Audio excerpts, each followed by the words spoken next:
सरफराजी का गवाह, यानी हम सबका निगहबान पाकिस्तान।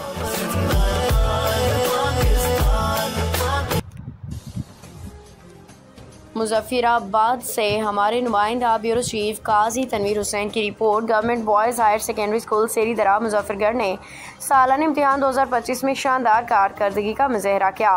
प्रिंसिपल सैयद नजफ अली गुरदेजी, उस्ताज़ा, वालिदैन, तलबा की इज्तिमाई मेहनत रंग ले आई। सियासी समाजी शख्सियात, लचार्ट वेलफेयर ऑर्गेनाइजेशन ने स्कूल की तालीमी खिदमात को सराहा। नताइज साइंस ग्रुप 14 में से 14 तलबा कामयाब, जनरल ग्रुप में 28 में से 26 तलबा कामयाब, 92.86% मजमूई कामयाबी, 42 से 40 तलबा कामयाब और 95.24% रिजल्ट। प्रिंसिपल उस्ताज़ा को खिराज तहसीन पेश किया गया कि उन्होंने तालीमी मैदान में तलबा की तरबियत किरदार साजी के साथ की। कामयाब तलबा को मुबारकबाद देते हुए पैगाम दिया गया कि कामयाबी सिर्फ नंबर्स नहीं बल्कि नज़्म ज़ब्त, वालिदैन की दुआओं, उस्ताज़ा के अदब का समर है। नाकाम होने वाले बच्चों को हौसला देते हुए कहा गया कि इख्तिताम नहीं, नया आगाज़ है। अपनी गलतियों से सीखें और नए जज्बे से आगे बढ़ें, क्योंकि असल नाकामी हार मान लेना है, ना कि किसी इम्तिहान में फ़ेल होना।